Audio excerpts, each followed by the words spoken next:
Hello everyone, welcome to stock market update. आज हम लोग बात करने वाले हैं ऐसे टॉपिक पर जो हर सैलरी पाने वाले और टैक्स भरने वाले इंसान को जरूरी है। टॉपिक है new tax regime versus old tax regime. क्या नया टैक्स सिस्टम आपको ज्यादा बचत देगा या पुराने टैक्स सिस्टम में आपको ज्यादा बेनिफिट होगा?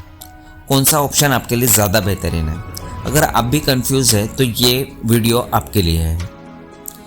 इंडिया में बहुत टाइम से एक ही टैक्स सिस्टम चल रहा था जिसे हम ओल्ड टैक्स रिजिम कहते थे। इसमें अलग अलग डिडक्शन एम्प्लॉयज़ को मिलते थे जैसे ATC, ATD, HRA, LTA etcetera.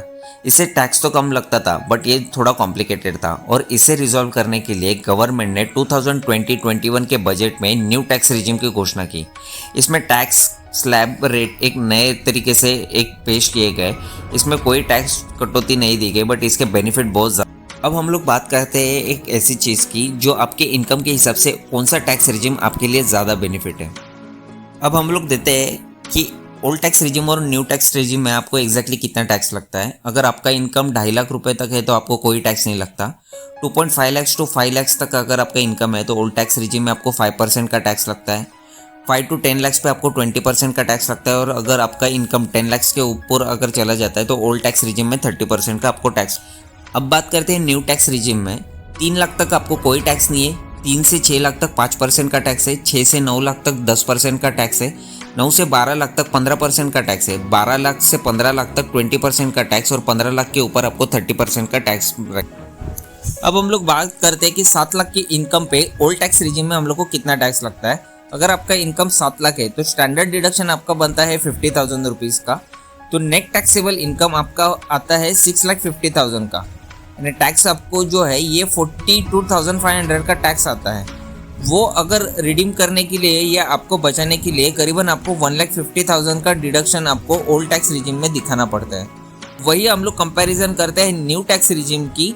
तो न्यू टैक्स रिजिम में अगर मान लो आपका इनकम 7 लाख रुपए है तो स्टैंडर्ड डिडक्शन आपका बनता है 75,000 रुपीज़। यानी आपका नेट टैक्सेबल इनकम बनता है 6,25,000 रुपीज़। तो इसमें आपको कोई भी टैक्स नहीं लगता। अब हम लोग देखते हैं कि अगर मान लो इनकम हमारा जो है 13,50,000 तक अगर चला जाता है तो ओल्ड टैक्स रिजिम में हमको मिलता है कि स्टैंडर्ड डिडक्शन 50,000 तक मिलता है। नेट टैक्सेबल इनकम हो जाती है 13 लाख, जिसपे हम लोग को टैक्स लगता है 2,02,500 का।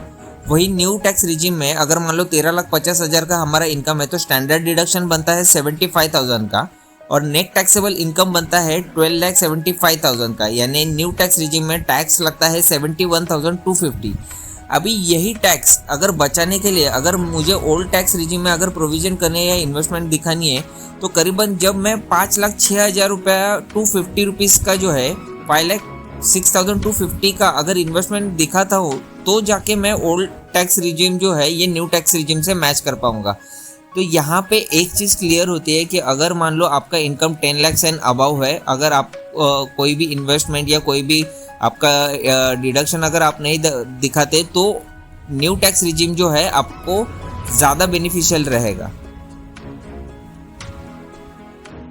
स्टॉक मार्केट अपडेट हमारे यूट्यूब चैनल को सब्सक्राइब कीजिए और बेल आइकन को क्लिक कीजिए जिससे हमारे आने वाले वीडियो की डिटेल्स आपको मिलती रहे।